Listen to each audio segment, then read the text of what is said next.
that for the first time in human history, for the first time in all of human history, almost all of mankind is politically awake. And these new and old major powers face still yet another novel reality, in some respects unprecedented. And it is that while the lethality of their power is greater than ever, their capacity to impose control over the politically awakened masses of the world is at a historical low. I once put it rather pungently, and I was flattered that the British Foreign Secretary repeated this, as follows. Namely, in earlier times, it was easier to control 1 million people, literally. It was easier to control 1 million people than physically to kill 1 million people. Today, it is infinitely easier to kill 1 million people than to control 1 million people. It is easier to kill than to control. And interestingly, this is very relevant to current events.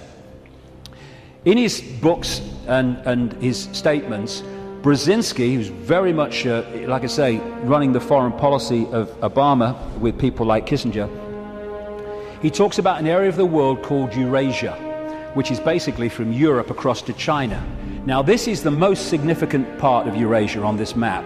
What Brzezinski says, control Eurasia, you control the world, not least because of the massive oil and gas reserves around the Caspian Sea.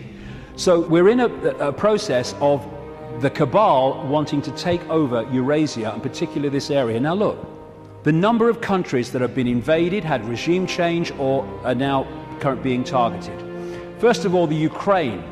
They use things to get the people going, like a color revolution or a flower revolution. So this was the Orange Revolution. It was funded and orchestrated by the networks of George Soros, and it put their man in there. They had the Rose Revolution in Georgia, where they put their guy in there. They tried to get a green revolution after the last election in Iran, but it didn't stick. They have Iraq, they've taken that over. If they take Syria, then they're all the way through to Israel. They're in Afghanistan. They're now undermining Pakistan and bombing Pakistan more and more. In Kyrgyzstan, we had the Tulip Revolution. We just had another one recently, putting their people into power. We've had the terrorism starting to unfold in India, and they are targeting these areas because they not only want to take it over, they want to trigger a war involving China and Russia. The Third World War that their documents have talked about for a long time. And they're ticking them off. And if you take that map of Eurasia and keep it in your pocket, you'll tick them off as the news stories unfold. Oh, a revolution here. Oh, a coup here. And what they're doing, this is not America doing this. It's not America doing this. This is the cabal doing this through America. The idea is to destroy America, to use America, destroy America. Why?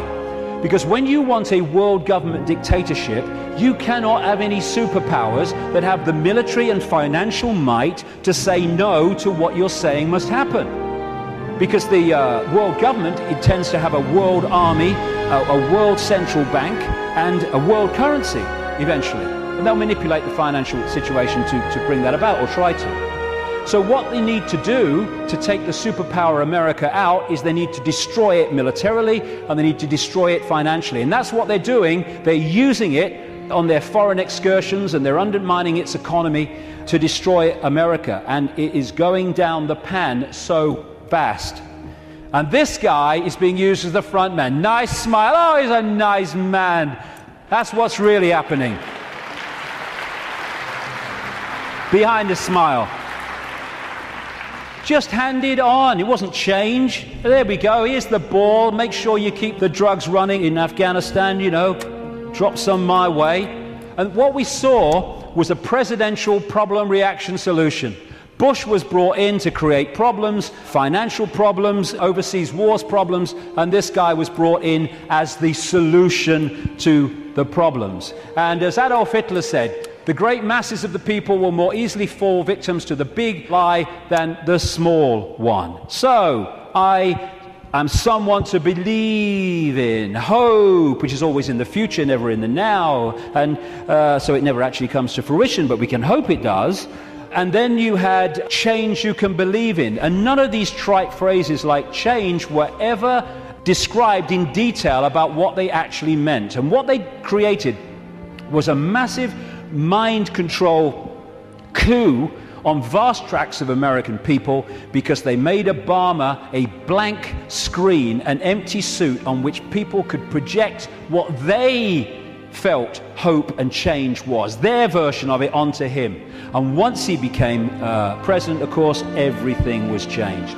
Make the lie big, make it simple, keep saying it, and eventually they will believe it. I love you, you love me, I will get you stuff for free. Oh, yay, Obama, you're such a star. I love this one. The wolf found that shepherd's clothing worked better.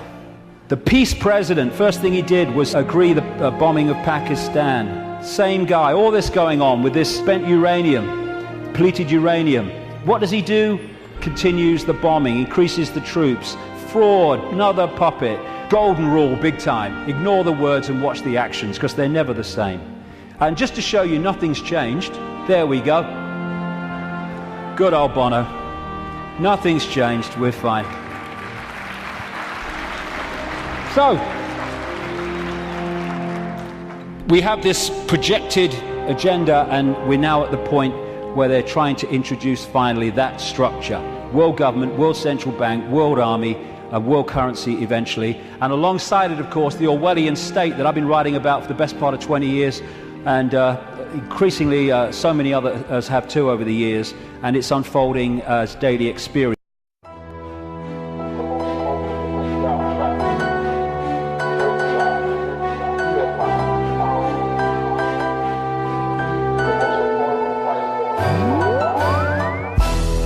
So it seems demonic forces adjust alien portals. The lie continues, it shrouds our eyes and makes us see nothing. The lies are recycled till people stop living. Then all of a sudden the same lie is told again. Look in the mirror at the man that I knew before I discovered all the goddamn truth. It takes you on a roller coaster ride and you don't come back inside if you make it out alive. See the darkness that infects your ass, infects the heart of every living, breathing, walking man. A combination of paralyzation of the heart and mind, and over time it just leaves you hypnotized.